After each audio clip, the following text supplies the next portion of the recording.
You hit the intro when you're ready, Miles.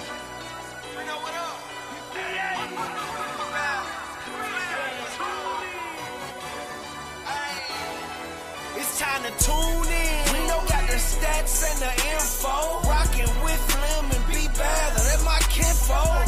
We got everything you need and some more.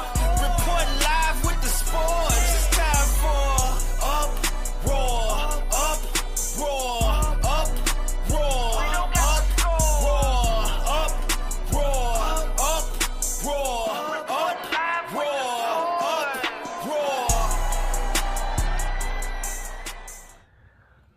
What's up? What's up? What's up? This is Uproar Radio Show, and as always, I am your host, Reno Thompson, alongside my dog, Flim. And as we mentioned to you all, we got a few special guests coming into the show tonight as we get ready to host the very first pregame live show for TSU men's basketball. None other than himself, one of the many legends of our last team to win the OVC regular season and conference tournament, Mr. Curtis Davis. Welcome to the show, man. Hey, man, thank you guys for having me, man, and continue to do this great work you guys doing, man, bringing attention to TSU and the athletic department, man. We truly appreciate what you guys are doing. Definitely. And real quick, before we get any further into the show, for the folks listening and watching in, make sure if you're on our YouTube page, hit that like button, hit that subscribe button. Always stay locked in with us as we bring you more and more insights, updates, all things TSU athletics, man. But, Flim, I got to check with you first, man. How's it going, man? Hey, man, it is barbecue or mildew today. You know what I'm saying? It's barbecue or mildew today. What they say when the bear got his tail cut off, he said, it won't be long now. Okay? No, sir. So we about an hour away before the Tigers have a chance to capture something that hasn't been done. Well, I can't say capture because a couple of things need to fall in place today. Yeah. But it's quite possibly they could capture the OVC championship regular season, which hadn't been done in a long time since this great that we have on the show today. And we're going to get into that. Great seeing you, Curtis. What's going on, baby? Hey, man, not too much, man. Trust me. When you say it's been a long time, we're talking over 33 years now, my man. So we can't wait because, we don't want to be the Miami Dolphins where we toasting champagne every year after somebody lose, man. We want somebody to be the next champion here and continue with this legacy here at the end of the day, man. So we're rooting for these guys, man. And not only that they position themselves to win the conference this year, but also win the tournament this year so we can get back to the NCAA tournament where we belong, man. Yeah. Man, I'm gonna get right into it, man. We're gonna take it back, man, to your early beginnings, man. Just kind of walk me through, as you're coming on the campus and you're playing ball, man. When you think TSU basketball in that early '90s, what comes to mind right now as I asked you that question? What really came to mind was that we were a team kind of journeyman. We came from all different areas. I mean, you're talking Alabama, Michigan, Illinois. I mean, from everywhere. And we were these cast of characters who basically didn't know any better. Everybody that thought about TSU, they thought about TSU football, and they really didn't think about the basketball program. And to be able to come in and do something that never had been done before in school history, and to be able to change the way people thought about Tennessee State while we were there during that time, man. And you were so young, and we didn't appreciate what we were doing and the impact that we had on the city. And to come back 30 some odd years from now, people still remember the things that you did and the joy that you brought to the community, man. It means a lot to us at the end of the day. So we appreciate everything that this city has done for us. This city rolled for us. This city was there for us. I remember when we came back from the NCAA tournament for the first time, man, and we had over 1,000 people sitting at the airport back in the day, and they waiting on us to come back, man. So those type of things, man, you'll never forget and you'll always cherish. Definitely. I think I shared this with you offline when we were going through pre-production that I was one of y'all's ball boys back in that time, man. My uncle, he was married to a lady that his stepson by marriage, AJ was you all's I guess he was like y'all's team manager, Yep. I believe it was, man. And I got the job because it was one day. For the folks who know this, right? You come in the Gentry Center, that back door of the Gentry Center that splits between Wilson Hall Mhm. and Hale Stadium right there, the whole we're coming right through that back door. And my cousin was like, because that was technically his stepbrother, right? And he was like, look here, man, can they be the ball boys? Whatever. He pointed to me and my brother, and it was like he looked at us, he's like, yeah, they can be ball boys today, man. So that's when I got that shirt right there, and I stood underneath the basket, right there on the tunnel side where you all came out from, man. So like I said, that was my first time really just getting into all things TSU, which uniquely enough was, and Flem knows this well too, man. This was time when I would say basketball was running, the yard by then, because women's basketball and Connie and Carolyn and the crew was doing their thing, and then you all were doing Mhm. your thing, man. So it was from Coach Phillips to Coach Allen, which we're gonna get into with Coach Allen, man. It was y'all's time, man.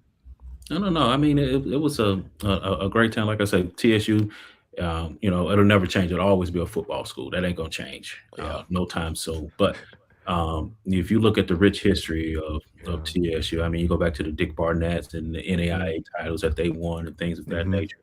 To be connected to a rich history like that, to be able to come in and during that time, you know, Mm-hmm. from I was there from '92 to '96, and to be known more for basketball than football during that time, man, meant a lot. Yeah. Because don't get me wrong, we're always going to be rooting for every team on our campus to be Yeah. successful, but it meant a lot more to be at a football school and to be able to be the dominant team on that campus at that time, man. It still means a lot to us at the end of the day. Oh yeah. Oh yeah. That thing is, and you said 92 to 96. I was there in 95. I got there in 95. But the thing that made people so excited about the basketball, both basketball program, men and women, is that we were still in the infant stages of being in the OVC. Yep. So, we were less than 10 years being there, and the football program was having a struggle in the OVC, meaning wasn't having the success that we were used to having. But y'all picked up that gap and gave the whole city an opportunity to feel like I was saying before on the pre-show, it was Mm-hmm. always us versus them, Yep. Mm-hmm. right? Us versus them. And you guys got our licks back, right? Yep. In Gentry Yep. Center. We didn't get the lick on the football field. We got the licks back on the basketball field. And so, I mean, on the basketball court. So, I mean, that's why I was so excited. And that's why I was 10,000 plus at those games, especially the big games, Mm-hmm. because everybody in the city of Nashville at that point in time wanted to get their lick back on the OVC, and you guys were able to do it. Yeah, Yeah. man. I mean, It's you gonna be you some. you're speaking a lot to us there. I mean, to be the only historical HBCU and pretty much a PWI all white conference at the end of the day. Mm-hmm. We ain't gonna say we were cheated, but let's just say we didn't get a lot of favorable calls back then. Mm-hmm. So Facts, facts. you know it was a life lesson at the end of the day, because you understand, especially as an African American, you can't be as good, you got to be better, and that's what it Mhm. taught us at the end of the day. So was glad we was able to, as you can say, get our licks back, but we got some bolos in at the end of the day because we won some championships at that time, man. So I'm just glad we was able to stand up for the city, and we gave the city something to be proud of, man. And like I said, it was a historical time, man. I'll never forget it, and it'll always be with me for the rest of my life. Yeah. Real quick, when you hear Coach Frankie Allen, what comes to mind, and we want to hear something that's like different than what folks, because as former players ourselves, right? Like when people ask these Mhm. questions, we don't want to hear what people might particularly already know. Like, if you can share, like what's something that comes to mind when you hear Coach Frankie Allen's name? And believe it or not, it's a phrase we were always, our chant was no substitute for hard work, and he coined that. And Yeah. the funniest thing about it is just he didn't just hold us to that standard on the court; it was off the court as well. Funny story I'll tell you guys is or you guys weren't on the campus during that time, but there was a rumor going around. It was during election time and all that stuff on campus, where they were going to change the school name from Tennessee State to the University of Tennessee in Nashville, Mm. and everybody marched up on the president's step. It was like 10 o'clock at night. News came out and everything else. And for some odd reason, I got interviewed and I was on TV and everything else. And next thing you know, they called me in the office at 8 o'clock in the morning to have a meeting with the president and everybody else, as if I was the one who was leading the protest and everything else. And biggest thing is he was able to sit me down. Was like, as you can see, even though you weren't there leading the protest, just because you were there, people were going to hold you to a standard because Yeah. people are going to see you there and you're going to be an influence on this campus. So it was the funniest thing in the world because he ran the living crap out of me for me just walking with the rest of the crowd at the end of the day, man. But that was the type of guy he was. He wanted to make sure that we all stood up to the standard that we were supposed to be as men and especially as TSU athletes. Definitely, definitely. And real quick before you give a follow up on that film, I'm gonna bring in our other special guest to the stage here.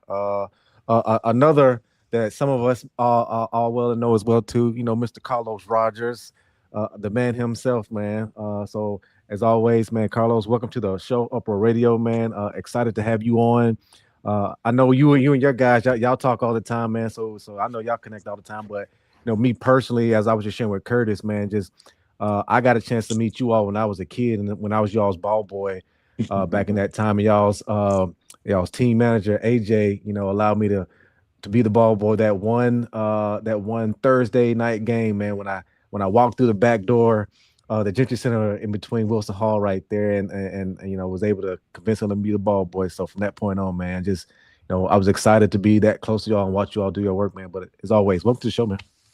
Thank you. Thanks for having me. Yeah, definitely. Los? What's up, Cole? Am I allowed to call you that? Hey, at this day and age, man, they might put you in jail for all that. At the end of the day. Good deal, good deal. Yeah. Mr. Rogers, man, great seeing you. And I was just talking to Curtis, and I was talking about getting licks back. What you guys were able to do in that early '90s when football was struggling. I'm a football guy and played football, and then we was in the infant stage of being in the OVC, and we was trying to figure out a way to level the playing field and really show the OVC and the whole country, what Tennessee State was about. And you guys were able to throw bolos and get our licks backs on all levels of the university. But let me say this: you were our king during that time frame. You was the big man. You walked in the gym. We had Curtis, we had Money, and I talked to Money last night, but everybody knew what was going to be the enforcer and what was going to make the situation, in our favor. And it was you, Carlos Rogers, man. It's great to have you on the show. Thanks. I appreciate it. Yeah, man. Go ahead. I was listening. Yeah. So for me, like I said, we were checking in with Curtis on a couple things, man. So I asked him a question about, when you think about TSU basketball in that early '90s, what comes to mind for you? Because correct me wrong, you're from Dallas, Texas? No, I'm from Detroit. Detroit. Okay. Your phone number. Detroit basketball, baby. Your phone number is Texas now. Hey, don't do that. He gonna start repping the Detroit. Detroit, Michigan. Yeah. No, your phone number is Texas. That's what threw me up. I'm like, I thought he was from up there, but maybe I was wrong. So good deal, good deal. So tell me about, like, when you remember TSU basketball in the '90s, what comes to mind for you? Well, when I first got there, not much, because I had seen how bad they was losing prior to us getting there. Mm-hmm. So I had to sit out once I transferred there, and the year I sat out, there was 4-24. So it wasn't very much to look forward to until I saw the young guys coming in. When I seen Curtis and Monty coming in, I knew how well Tim can play. I knew that we would have something. I didn't know what yet. So I took Curtis and Monty in the gym, and I just want them to challenge me on the court. I want to see how aggressive they was. Every time I want y'all to try to dunk on me. You remember that, Kurt? Yep. Every time I want y'all to try to dunk on me, every single time. even though it never happened. But I wanted to get that It impression. happened once. Don't do that now. No, it didn't. No, it didn't. But my thing was I've always was an aggressive player, so I wanted to see if I can get these guys to be aggressive like that as well. So I kind of pushed the envelope with them a whole lot, probably to the point where a lot of them didn't like me. But I know in order for us to win, we had to be mean, and that's what I kind of brought to the team as that enforcer. And as I led, I believed that they would follow me. So that's what I did. Good deal, good deal. And then the other follow up question we asked was, thinking about Coach Frankie Allen, man, and y'all other teammate Rico, he shared some stories about Coach Allen as well too, how it was in practice, but just in general, just tell me about, when you hear Coach Frankie Allen's name, what comes to mind? Man, I think about that track. We had to get in shape in order to play. Coach wouldn't let us on the basketball court unless we all made our times on the court. And the stuff that they came up with was crazy on paper. It was so crazy we didn't believe we can do it. Yeah. It'd be like 50, 100-yard sprints, then 75, 50-yard sprints, and then 140-yard sprints. And we was looking at that stuff like, are these people crazy? But once we saw that we can do it, it built a toughness and a resilience about us as players that nobody else is doing this kind of work. So I think that pretty much made us pretty much come together, and it made us understand what their objective was with us. Yeah. So that was pretty much it.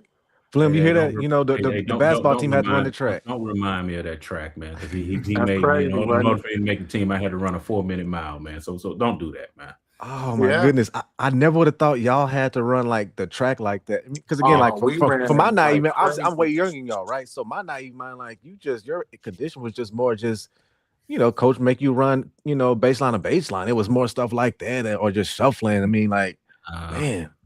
it was a whole different level when it came to that track with us, because it also not on talk about making us tough, but that was the way we were going to win. We were going to be Hmm. in better shape, and we were going to Hmm. run. And that's what we Yeah. did. We outran everybody. We were going to press them. Mhm. We were going to outrun them, and that track is what helped us get there. And then also they even took it even further. They used to go in there. Remember, we had to do the pool stuff as well. So it Mhm. was so much stuff that came in with our cardio that helped us out so much. Our bigs were faster than their guards, and that's what made us who we That's were. right. Hmm. Good deal, man. I love it, man. Now let's keep this thing flowing with Coach Frankie Allen, man. Right. So a lot of people, remember those wins. Me as I told y'all, like my kid standpoint, I remember the first ever Frankie Allen basketball camp going to that. But just what are some other things that folks may not remember, or not even remember, but just didn't know from his standpoint of how he was as a coach. Well, they had one thing Coach Allen always had was a thought for the day. And Mm, it was to make us aware of what was going on. And if we didn't pay attention to it, we had to run for it. So he'd just randomly ask anybody, what's the thought for the day?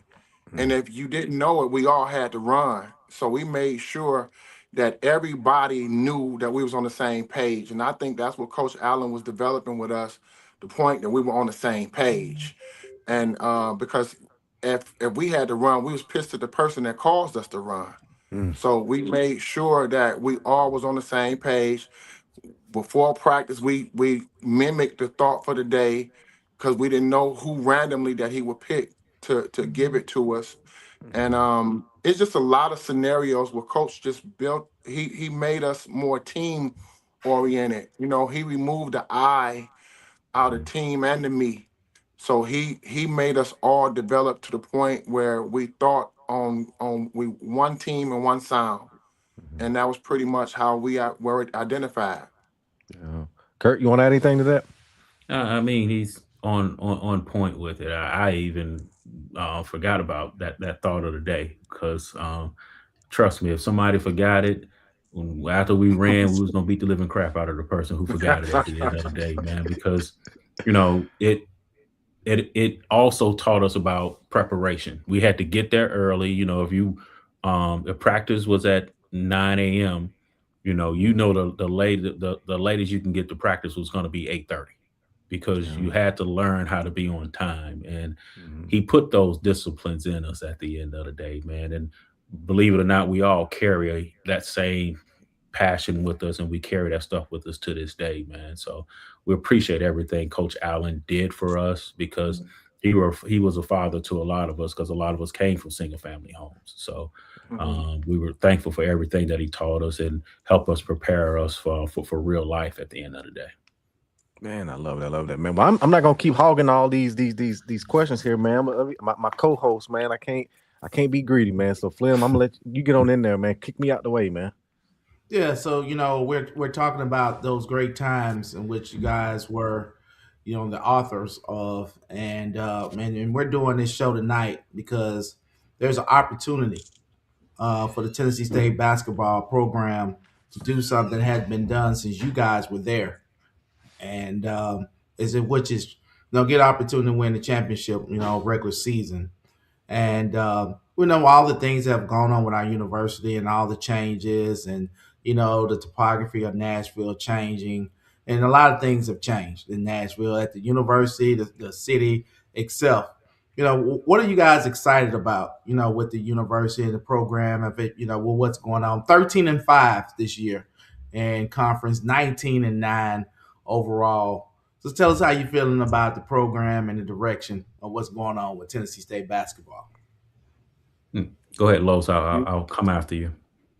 Um, we've been watching the team for a long time together. We're in a group together, so we always comment on what's going on and give our input on how the coaching should be done and what the players should do.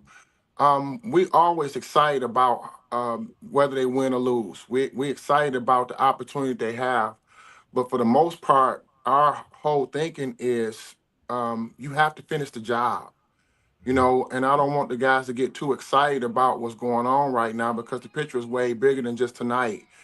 You Mhm. have to get to the point now where you understand that this hadn't happened in a long time. You have an opportunity to make history because for the school not to go to the tournament in over 30 years, that got to be something, that a fire that's lit up under you, that make you understand that we are not losing any more games, because you lose any games right now, you out of the race.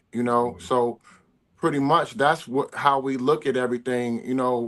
Coach Nolan really got these guys going, and it's good to watch. Because we look at the conference like we supposed to win. We're not Mhm. looking at it like it's anybody who's supposed to be our competition.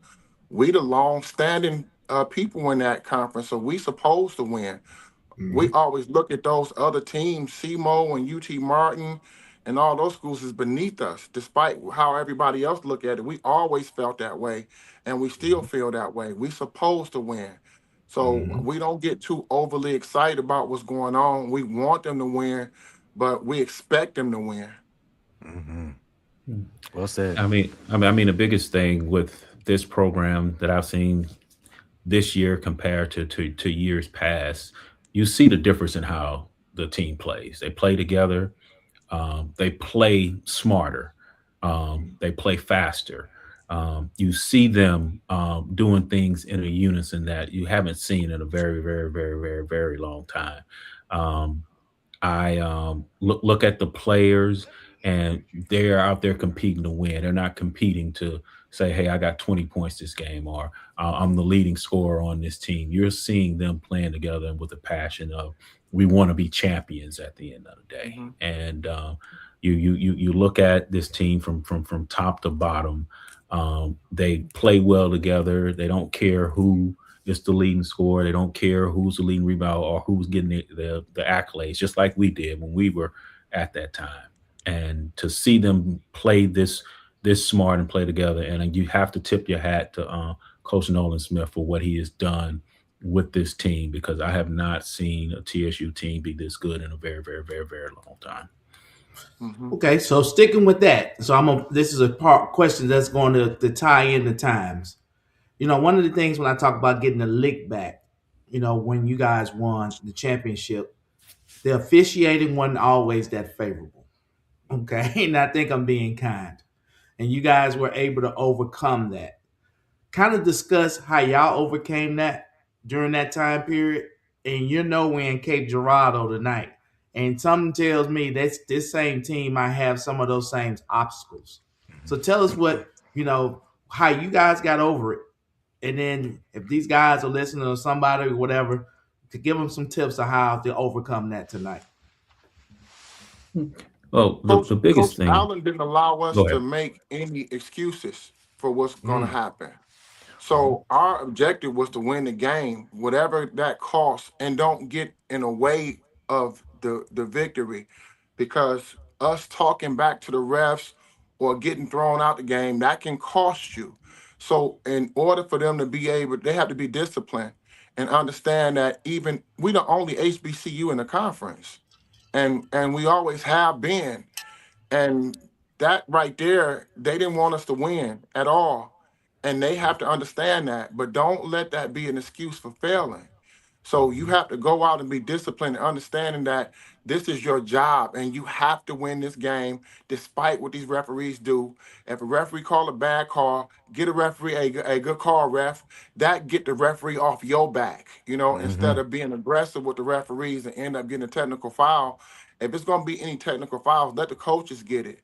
Don't be the player that interferes with the game and the flow of the game because you got your ego at stake. So I think if they just stay disciplined and do what they've been doing and know that in order to beat teams on the road, you have to blow them out. So you have to go ahead and play defense. It's not just about offense. You got to take the plays that they allow you to have and don't just loft that ball up for threes all night. Mm-hmm. I mean, you're right when you say it. It takes a certain type of discipline, especially when you're on the road in a hostile environment, which they'll be in tonight. SEMO got a lot to play for too. Let's not act like they don't. They're Yeah. tied for the conference lead as well. So Right.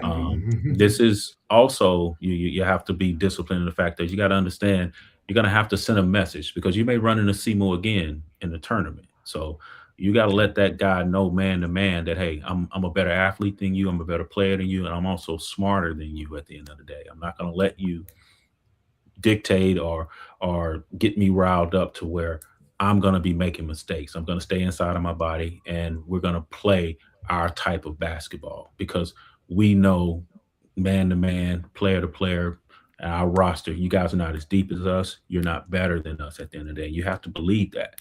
And if you go into that with any type of trepidation, you're going to you're not going to get the results that you needed. And we had great leadership from Carlos, Timmy, Monty, Michael Moore, people like that who kept us all level headed at the end of the day. And Yeah. you have to have leaders like that who are going to be that person who's going to step in and settle the team down when we do get riled up. Because there's going to be a time tonight that things Mm-hmm. are going to get tough, and they're going to have to react in the right manner in order to come out with this victory tonight.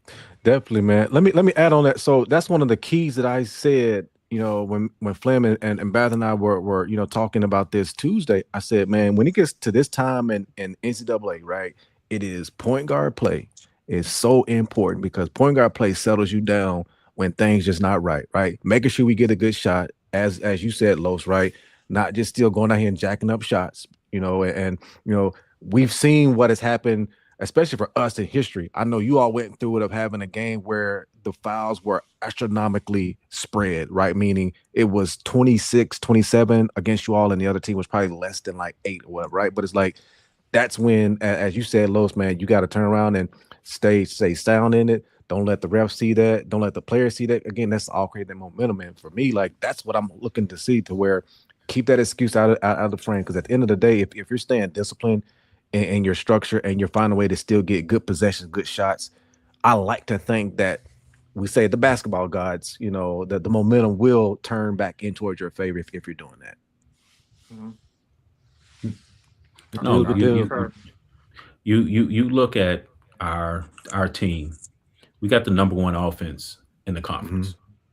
We can score with anybody in the country. To be honest with you, we can.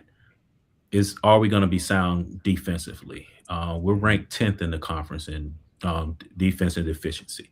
We're going to have to tighten up there. I know we play a up and down game, so teams are going to score more, but we're going to have to be disciplined. If you look at the last game that we played this past weekend, they were very disciplined on defense, and they were sound on defense, and they held that team and in the low 30s when it came to shooting percentage. If they can play like that tonight, they'll come out with this victory tonight. I'm looking forward to seeing how they react after they get punched in the mouth, because it's going to happen tonight on the road, and we're going to see if they're going to be able to get back up and then deliver a punch at the end of the day. So um, I see us coming out with this victory tonight, because we're not going to have any excuses. I think Coach Smith will have the guys ready.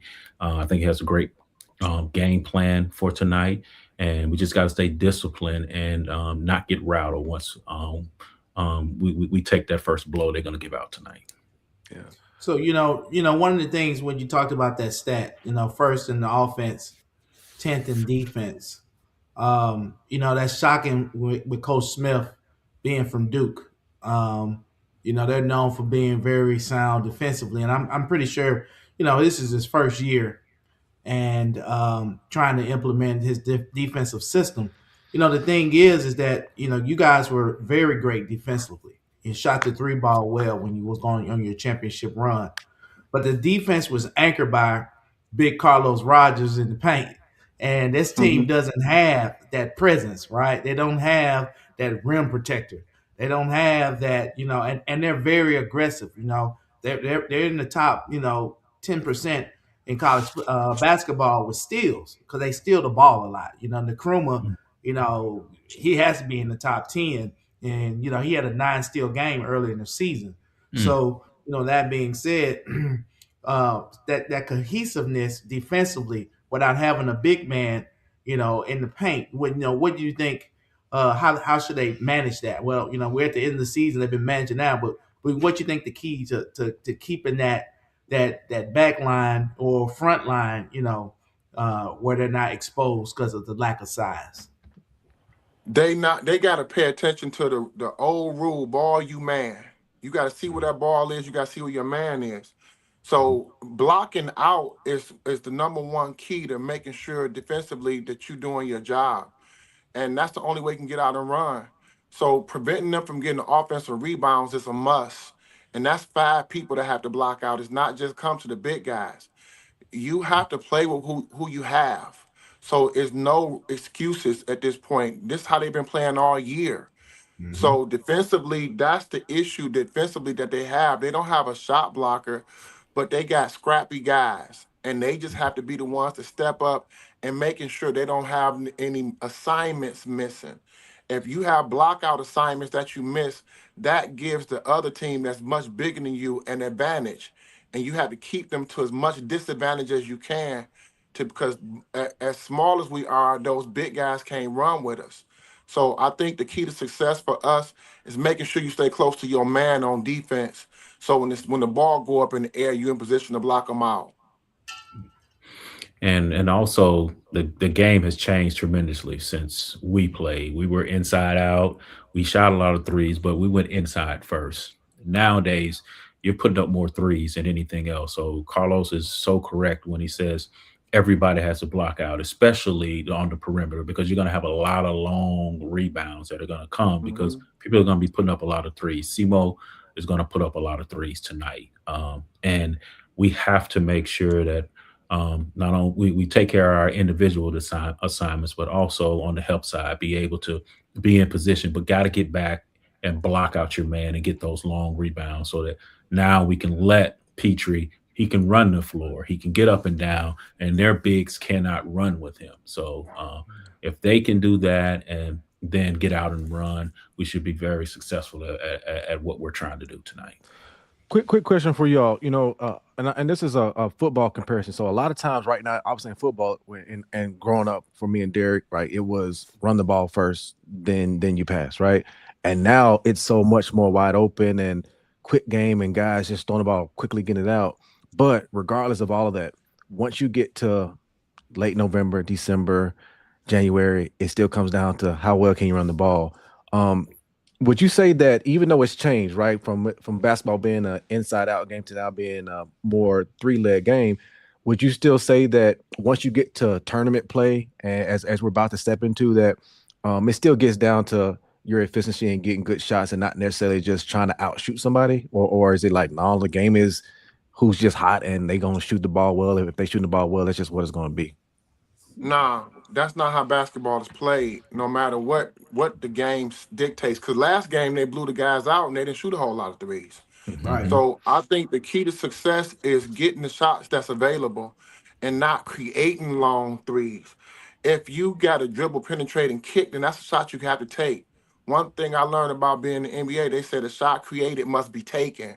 So you can't hold that ball once that ball is kicked to you. So dribble, penetration, kick is a must, especially when you got guys who can get to the basket. And we got about 3 or 4 guys who can easily get to the cup, and those other guys just got to be prepared to shoot. It's not just a matter of coming down just shooting just because you think you open Mhm. and dribble, penetrate, then do a step back three. That ain't the kind of shots you got to take if you're going to win championship. That's not championship basketball by no means, whether it's going in or not. So it's not this too late in the season for a heat check. You have to know now, Mhm. and in order to guarantee those shots, if they play like they played last week, they should sweep through this conference with no problem. But if they play like they've been playing when they lofting up 33s, we're not going to have a chance. And you look at it, to be honest with you, the way you win championships is going to be on the defensive end. You look at what they did last weekend, their defense created all of those opportunities for Mhm. them and it allowed them to get out in transition. If we can defend, put that first, because offense doesn't travel all the time, but your defense needs to travel wherever you go. So Mhm. if they can get out and defend tonight and really, really, really lock down on that aspect there, I think our defense is going to create opportunities for us tonight to get easy buckets. Because one thing about being on the road instead of being at home, you're not familiar with those rims and things of that nature because you only play there maybe once a year.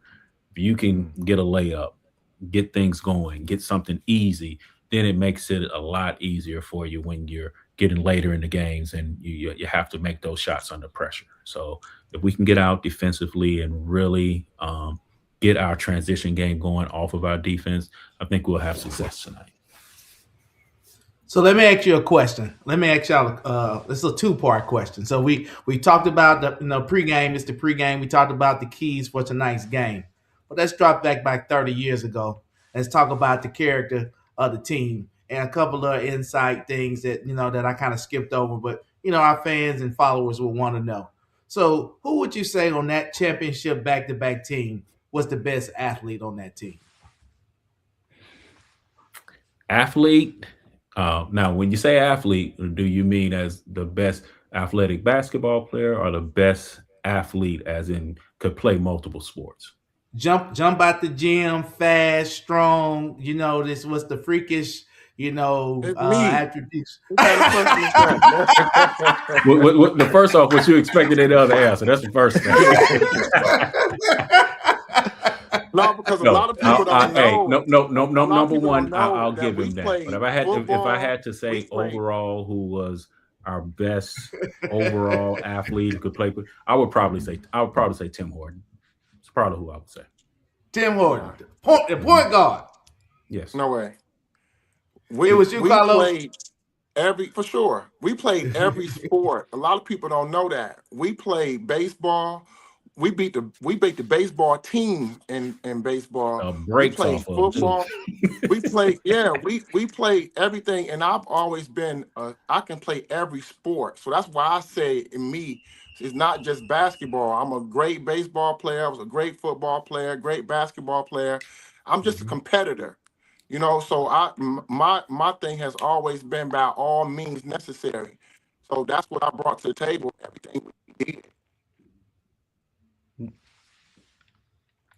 Good No, I deal. Good got you, deal. I got you, love it. got you. The Carlos Rogers was probably the best basketball player that came through Tennessee State. That's just Mhm. period point blank. We Yeah.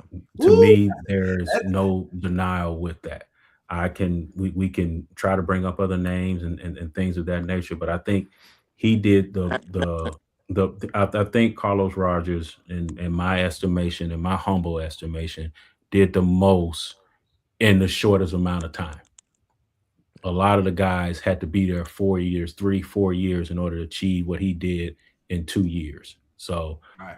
because a lot of them don't can't run around and say they were back to back conference champions. They can't say that they went um, as a lottery pick in the NBA draft coming from an Mhm. HBCU and only playing there 2 years.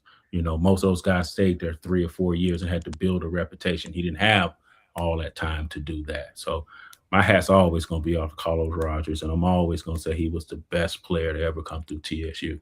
Not just because he was my teammate, because of what he did while he was there.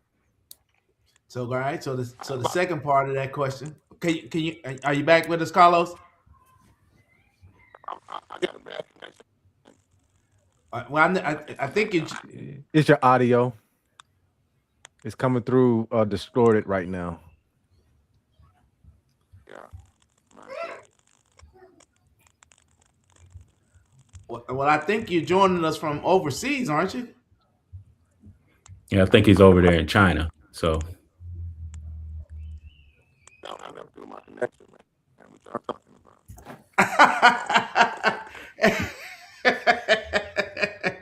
They Okay. be dropping their location. I said overseas, bro. Yeah. I ain't dropping no low. man, Real hey, quick, I want to do it before you ask your question. Just I want to introduce our other co-host, Curtis, Carlos, Brandon Bather, What's one of up? my What's up, teammates everybody? that play hey, with me, how's everybody? How you man. doing, my man? I can't complain, man. Y'all might not recognize me, but the last time I seen y'all was at the championship game because I was the ball boy on those teams.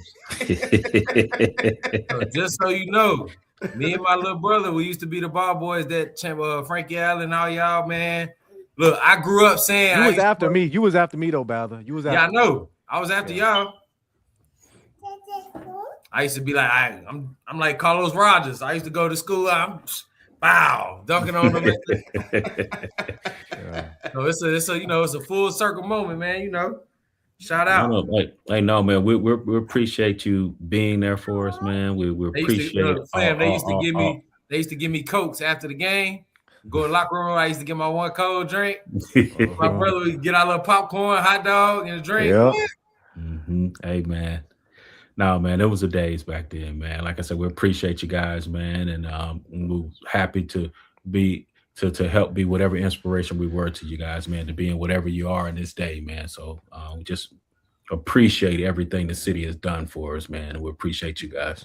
Man, they Yeah, used to have the definitely, gym definitely. rocking, Flim. And real quick, so I think Flynn was headed that way. You were still on the pathway of talking, you all's time of that OVC title chase. But as you said, right, in that year, and I'll toss this to you on this, Curtis. But when did the feeling start to feel like, okay, we got it? Was it preseason? I know, as you mentioned earlier, Los, or was it after a couple games or a few games you were just like, you know what, yeah, we got it, man. I think we're gonna really be in position here. I, I thought for me, when I knew that we were probably the best team in the conference. Middle Tennessee State used to be our big rival. Mhm. That was the game we were going to have 20,000 either at MTSU or at home. It was going to be Mhm. the biggest game in the city. It was bigger than anything Vanderbilt was doing at that time. Mhm. And we went on the road and we played Middle Tennessee State, and we went up there and beat the living breaks off of them at the end of the day. And Yeah.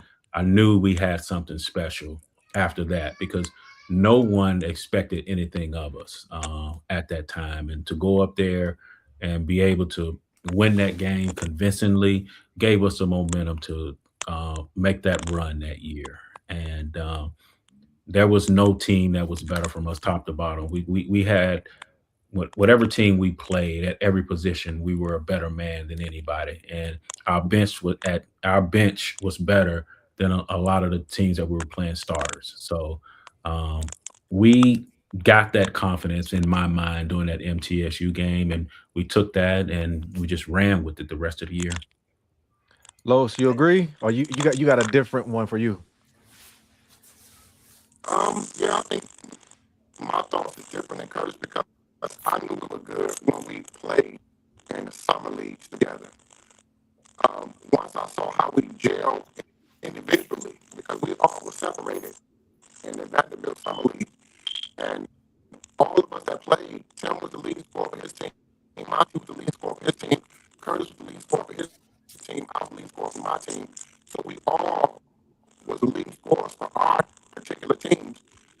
So when we leave Vanderbilt from that summer league, we played together outside of Vanderbilt. We played everywhere we played together. We wouldn't play with nobody else. So when we go up to Fisk, we beat the crap out of them. We go up to Vanderbilt, we beat them. Every park we went to, we played together. And I think that whole summer together, we gelled real quick. Because I looked at it like we don't have a whole lot of time to get to know each other in practice. So we got to get to know each other in the summertime before the season even started. So I think when we got to the point where we gelled like that, beating guys from Vanderbilt and beating those guys in fifth and middle, it was I think the whole time we played. Gotcha, gotcha. Good deal. Yeah, man. That's where it is. And I know it's still, yeah. Just so you know, Los, your audio still coming through just a little distorted on my end. I don't know if it's just me, but like I said, I don't. I know it's not much we could do about it, man. We just gonna keep this thing rolling, man. But I could still capture what you were saying there. Just talking through. Just it was what you all had.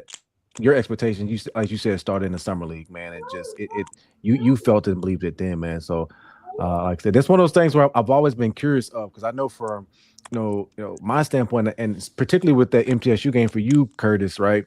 Um, there's a time as a player where maybe it's early in that week you just feel right, or maybe it's just as you wake up that morning on the game day you just feel right, and then you take that first shot and it's just like yeah. It's about to be a good one. And again, like it just happens that way, man. And I'm just for your perspective of you as a player, Curtis. When was it for you? Just forget just about this championship run that you all had, but just for you as a player, when did you become to really gain, your confidence? Obviously, as a high school player, you come in, you're feeling good, but there's still always an adjustment, right? But when did you feel good about your abilities? Coming from the high school ranks into this college ranks. Really, it was over the summer, and Los has talked about that a lot. That summer gave me a lot of confidence because we were playing against players that summer who were, juniors and seniors, and we were dominating them. Nobody knew who we were. Nobody cared who we were. They actually even laughed at us because we were all going to Tennessee State at that time.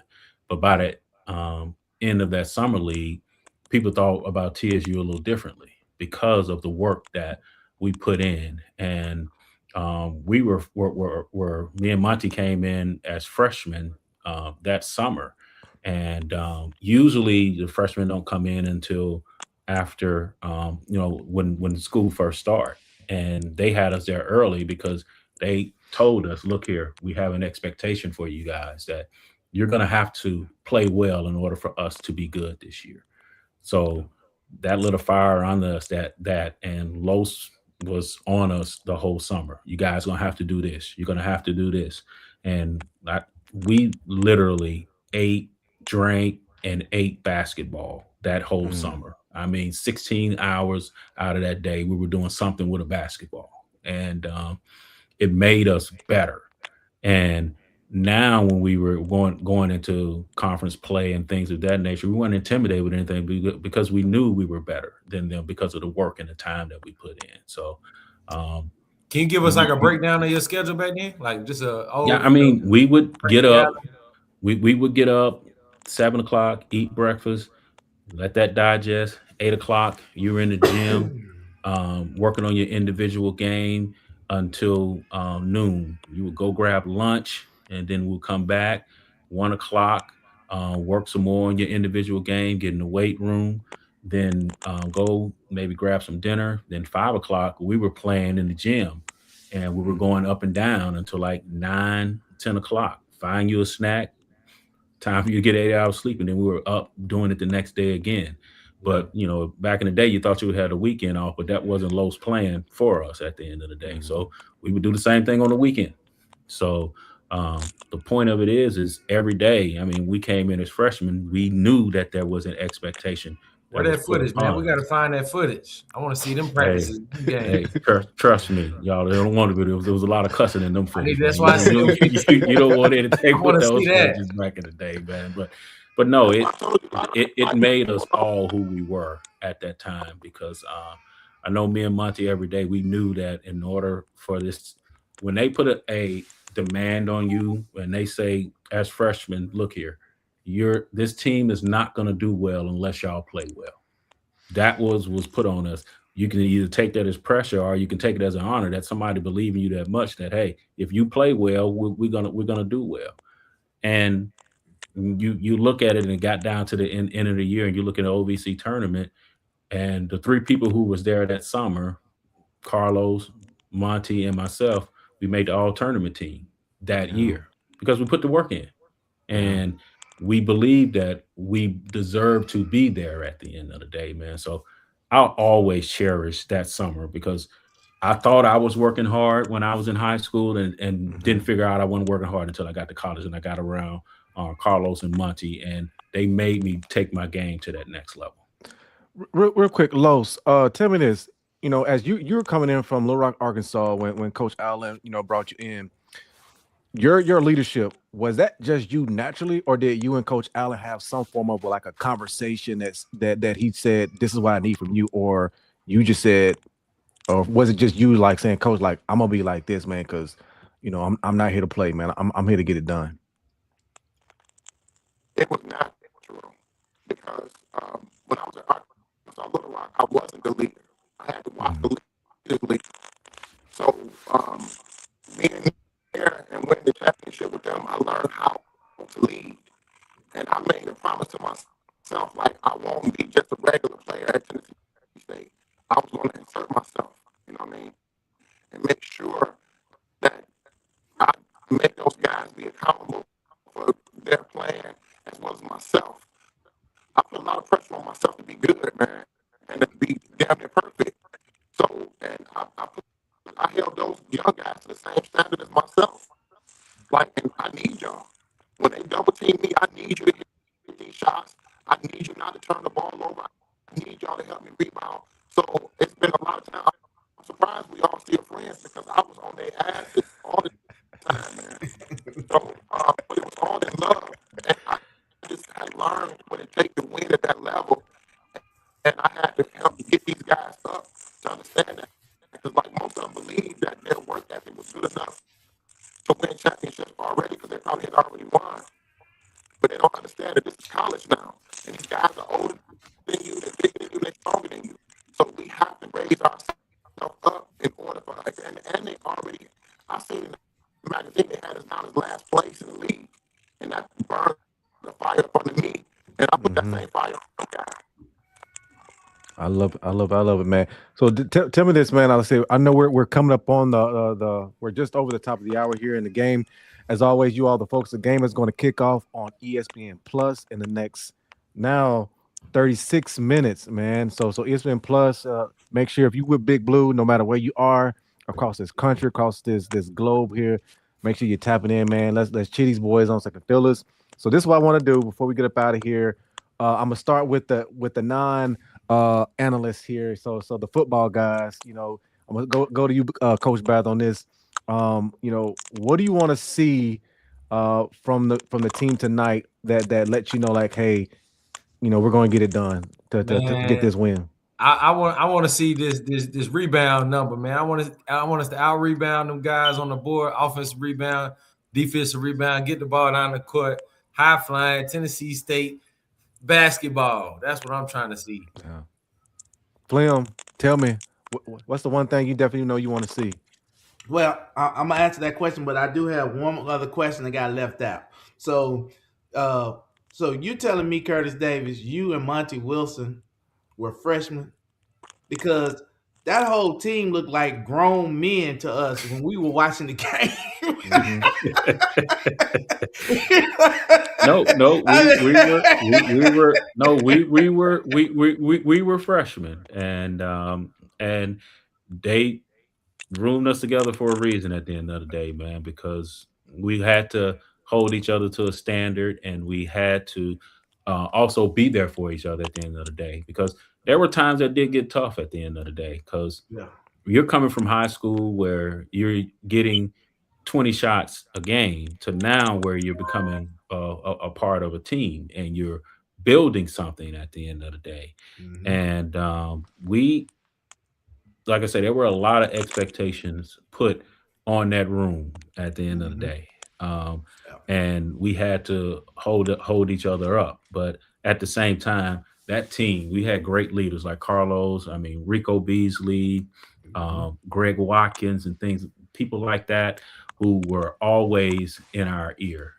There was never a time where we didn't have the upperclassmen who didn't hold us up. Now they got in our ass, and excuse me for my language, they got in us at the end of the Yeah. day. But at the same time, they held us up. Like a person like Rico, he's given me the greatest advice that I've ever had in life, because I was one of those guys who was super emotional and always high strung at the end of the day, and he was the one that would always help me calm down before games, because he knew how to lead, he knew what to say while we both were on the bench, because we were going to go in at the same time. So to have leadership like that, and then now all the things that they taught us that we're able to transfer over to real life right now in our careers and things like that, you know, I can't do nothing but always be indebted to these guys. Yeah, so I had to sneak that in. So what I want to see tonight is one of the things we talked about with Coach Nolan Smith, and then I don't think none of us talked about it tonight, is the major difference between this team last year and this year is they really value the basketball. They don't turn the basketball over. They really value the basketball, and the free throw percentage shooting is amazing. So don't turn the ball over tonight. That's normally how we play ball, and shoot over 75% at the free throw line. And hopefully we get 20 free throws, because that's the question. You know what I mean? And if that happens, man, the Tigers win tonight. Yeah. Yeah. For me, it's I'm gonna stick to it, man. As I said earlier, it's about point guard play. Like I believe in point guard play, keeping you sound, and when things are not going good, making sure you get good shots. As Lowe said, get rhythm shots, right? If we driving in and we get a kick out and you in rhythm, you in that corner like, oh, 2-4 used to be money. I need you to pull it and be ready to go. Like let's make this, let's put that pressure on, make it hurt. So that way next time they don't come off to try to help defense, and I can keep going to the basket, man. So for me, just making sure we getting good baskets, man, and take care of that ball, man, and that's where it is for me, man. Keep getting good possessions, man. But that's from us, the non NCAA analysts on the Yeah. basketball side here. We, Now we let's was get to the real intramural expert. stars. Tell them, Reno. We was Yeah, intramural. man. The Yeah, football team. We had back in intramural Kings, league. Little garden, man. That's what we used to get the, busy the, at. the boys used to run intramural basketball, man. We used to really try to beg in my ear. We used to try to beg them boys like Bruce Price and all of them to come through and hoop against us, man. But we used to gas up like we could play with them boys, man. But that's just the boys talking their stuff, man. They set us up one year, Reno. They did. So they had the intramural playoffs. Uh-huh. All the red shirt basketball team was playing intramural. Yeah. Yeah, the basketball versus the football in the first round. We got blowed out by like Yeah. Didn't Came even in and snuck us, man. Sure. But yeah, on to the experts, man. Curtis, I'm gonna go to you first on this, man. Tell me, like, again, like this is the last parting shot here. What do you want to see in that box score? Or just what do you want to see visually that's not in the box score that that propels us to the win? I want to see, first of all, that we're going to have that same defensive intensity that we just had this weekend. If we can carry that over, that's going to carry us to this win. I'm looking at the turnover um, battle tonight. I think we can rebound with them with no issues. I think offensively we'll be fine. I'm going to look to see the turnovers and Mm-hmm. who can turn who over the most and who can turn them over into transition points in this game. If we can win that battle there, I think we'll be fine tonight. This is going to be a tough game tonight, fellas. I'm not going to sit here and lie to you. SEMO is a good basketball team. We are going to have to limit our turnovers, and we're going to have to turn them over, get some transition points, get some confidence early, and then let that carry us over into this win tonight. Yeah. All right, on to our captain, the leader. You get the closes out, man. Bring us home. I think that they have to understand that what they've done is not by mistake. It's through hard work. And if they walk in with the confidence, believing that they're champions, because that's how you win basketball games, visualizing and then doing it. So I think if they just go out and play championship caliber basketball, believing that you want to be the champs, and doing the necessities to do that, as far as blocking out and running the floor and not turn that ball over. I think that's the key to success for us to win tonight and every night after that. Because right now you have to be on momentum for the tournament. That's the most important part of basketball, whether they win or lose. The objective is to get to the NCAA tournament. I know they want to win the conference championship, but we want to get to that tournament and let our faces be known again so we can continue to get good players up in there, because most teams don't get a chance to see them. So I think if we go out and play the basketball mistake free, Bless you. so Thank you. we should be able to win. Well, Yes, like I sir. said, you've heard it from my captain right there, Los, man. As always, want to thank you all, Miles. I want you to go ahead and cue that music for us, man, as we get this outro. But thank you, Curtis. Thank you, Los, for joining the show, man. Much Hey, appreciated, not a man. problem. Hey, listen, Um, man. Appreciate y'all, man. Very Yeah, much, definitely, man. Definitely, man. Appreciate For you real. guys. This is Uproar Radio Show. As always, make sure you're tuning in, looking at the rolling screen at the bottom. Tune in the next 15 minutes. Matter of fact, go on to ESPN Plus right now and just have it up on your screen, ready to go, man. Bring it home, Big Blue. We're looking forward to it. It's Big Blue. This Uproar Radio. Let's do it. All right. Let's go, champs. Good.